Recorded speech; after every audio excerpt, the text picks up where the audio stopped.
Все на даче хотят иметь бассейн. Все, кроме меня. Всем здравствуйте! В этом видео я расскажу вам, почему у меня на даче нет бассейна и никогда его не будет. Поехали! Без чего не обходится ни один летний загородный отдых. Конечно же, без места для купания. И наша семья не представляет себе отдыха за городом летнего без возможности искупаться, без места для купания. И первое, что приходит в голову, когда говорят про дачу и место для купания, это, конечно же, бассейн. И постепенно бассейн стал обязательным атрибутом отдыха на даче или загородной жизни. Хотя в условиях северного лета бассейн на даче, наверное, не самое лучшее решение, потому как в связи с коротким летом он будет использоваться максимум пару месяцев в году. Как-то так. Ну и уход за бассейном требует немало внимания, потому как, чтобы вода была чистая и прозрачная, а не цвела, нужно добавлять химию, например, хлорировать воду или добавлять перекись водорода. Везде есть свои нюансы. Дальше вы должны будете подумать, куда вы будете сливать воду из бассейна, потому как поливать грядки водой с химией, в общем-то, не лучшее решение, да и в септик это не слить, так как мало какой септик выдержит такой залповый сброс, да и бактериям вода с химией тоже она не полезна. Наверное, так принято, что на каждом загородном участке должен быть бассейн. Каждый себе выбирает бассейн по финансам, по возможностям, по желаниям. И для кого-то достаточно маленького лягушатника, где можно просто поплескаться. Самый дешевый вариант – это надувной бассейн. Но, на мой взгляд, такой бассейн годится либо для того, чтобы в нем резвились дети, либо окунаться туда после бани. Кому-то нужно что-то побольше, чтобы поплавать. Ну вот, например, такой бассейн. В нем, в принципе, можно плавать. Мы это и делаем, да, по кругу, да, он не глубокий. То есть, если посмотреть высоту, ну, наверное, где-то метр. Следующий вариант и самый дорогой – это стационарный бассейн.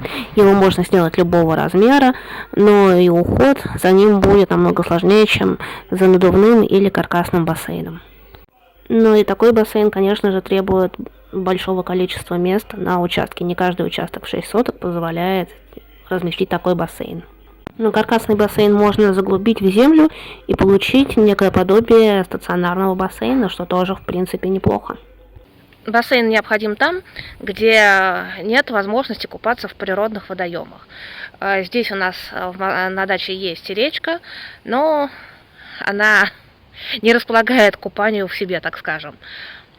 Поэтому здесь есть бассейн, и в жару купаемся в бассейне. Мне повезло, моя дача находится на Карельском перешейке, а Карелию называют краем 1000 озер. Но далеко не каждый сможет искупаться в озерах Карельского перешейка, потому как эти озера являются ключевыми, и вода здесь теплой не бывает никогда, даже самым жарким летом. Все равно вода здесь бодрит и освежает. Хотя те, у кого здесь дача давно, купаются, наверное, уже в любой воде. Один раз я слышала разговор в начале ноября. Напомню, мы находимся на Карельском перешейке. Это север Ленинградской области. У нас в ноябре холодно. Благо, что вода только, наверное, не замерзает. Но морозы уже бывают. И, в общем, слышала разговор двух старичков, дедов. Один говорит другому: не, сейчас мы не купаемся, сейчас мы только окунаемся. Хотя привычка купаться в чистой воде в озерах Карельского перешейка порой играет со мной злую шутку. Например, отдыхали с друзьями на берегу Рябчушки, тоже в Ленобласти, и они удивились, почему я не полезла в воду, которая росла ряской. А они без проблем в ней купались. Нет, приучена я к другому, мне нужна чистая, хорошая вода. Именно озер Карельского перешейка.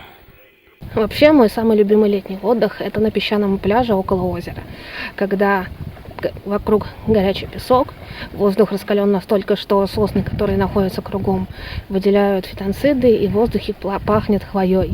И ты, нагревшись в этом песке, дышавшись фитонцидами, идешь и окунаешься в прохладную воду озера, которое тебя всегда бодрит и освежает.